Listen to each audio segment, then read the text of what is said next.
और वहां आपके सारे कॉम्पिटिटर्स दूसरे एमबीबीएस स्टूडेंट्स ही होंगे जो ऑलरेडी नीट क्लियर्ड है। यहाँ पर एक क्वेश्चन शायद आप में से काफी सारों का होगा कि हमारी 11th क्लास बर्बाद। मैं ये भी बता दूंगी कि बोर्ड्स के लिए डिस्क्रिप्टिव क्वेश्चंस को कैसे प्रिपेयर करना है, कहाँ से प्रिपेयर करना है। जैसे मैं आपको मेरा ही एग्जाम्पल देती हूँ। एक्चुअली ये बैच जब मुझे मिला था ना, बिना आशीर्वाद के, बिना ब्लेसिंग्स के, बिना दुआओं के जीवन में कुछ नहीं होता। जी हाँ, हमारी क्लास में मैं अब आपको स्टूडेंट्स बोलूंगी नहीं, स्टूडेंट से थोड़ी दूरी लगती है, तो मैं बोलती हूँ नादान परिंदे। नादान क्योंकि आप वाकई में नादान हो, भोले भाले हो, और परिंदे क्योंकि अभी आप भटक रहे हो, अभी आप उड़ रहे हो, अभी आप अपने घरौंदे में पहुंचे नहीं हो। आपका घरौंदा, आपका करियर, आपकी मंजिल, आपका ड्रीम मेडिकल कॉलेज जहां ले जाने में आपकी गुरुमा आपकी मदद करने वाली है। इस लक्ष्य बैच के लिए मैं एक बात और बता दूं, हालांकि कल मैंने CW इसी चैनल पर ऑलरेडी जब स्ट्रैटेजी वीडियो बनाया था तब भी आपको बताया था जब हम लाइव मिले थे, क्या बोर्ड्स और नीट एक साथ कर पाना संभव है? Is it possible? Is it possible together? जवाब है हाँ, और इसका जीता जागता एग्जाम्पल मैं आपके सामने खड़ी हूँ। जी हाँ स्टूडेंट्स, मैंने अपना नीट, पहले हम लोग AIPMT बोलते थे, all India pre medical test, अब उसे नीट कहते हैं, 12th क्लास के 7 जनरल कैटेगरी से क्वालिफाई किया था। तो मैं आपके सामने हूं, मैंने 12th के साथ सिलेक्शन लिया है। कई स्टूडेंट्स सालों से PW के साथ भी और दूसरे इंस्टीट्यूट से, सब जगह से 12th के साथ सिलेक्ट होते आए हैं। हाँ, लेकिन एक चीज जरूर है कि यहाँ पर हमें करनी पड़ेगी एक्स्ट्रा थोड़ी सी मेहनत। बेटा ये मेहनत करने की पूरी बनती है। क्यों बनती है मेहनत करने की?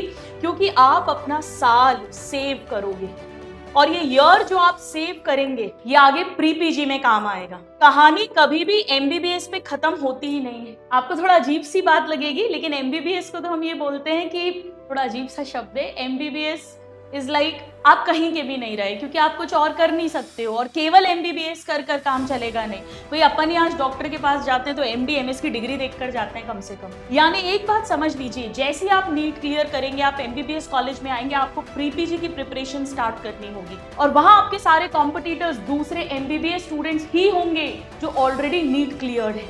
यानी कॉम्पिटिशन तगड़ा होगा। वहां पर हो सकता है कि आपका एज अ फ्रेशर सिलेक्शन ना हो, तो आप ये जो साल अपने बचाएंगे ये वहां पर बहुत काम आएंगे।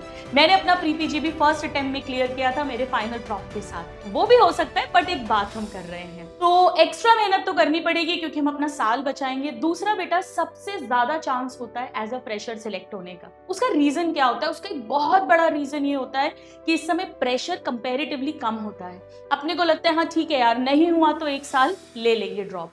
रिश्तेदारों का, घर वालों का बातें, कई लोगों के ताने, वो सब कुछ बहुत कम होते हैं। तो मेंटल प्रेशर कम होता है, साइकोलॉजिकल प्रेशर कम होता है और इसीलिए आप थोड़ा सा ढंग से पढ़ेंगे तो आप सिलेक्ट हो जाएंगे। ढंग से पढ़ने का क्या मतलब है? यहाँ पर हमें 2 चीजें करनी होंगी, एक प्लान्ड स्टडी और एक रेगुलर स्टडी।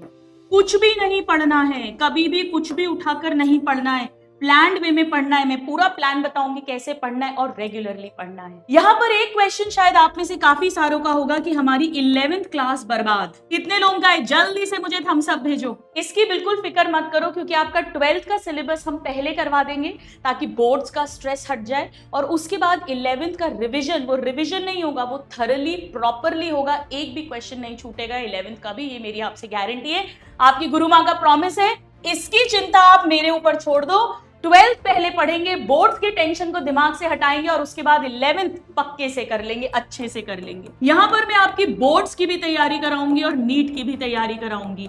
जैसे मैं आपको मेरा ही एग्जाम्पल देती हूँ। एक्चुअली ये बैच जब मुझे मिला था ना, जब मेरे पास फोन आया इस बैच के लिए, आई वॉज वेरी एक्साइटेड।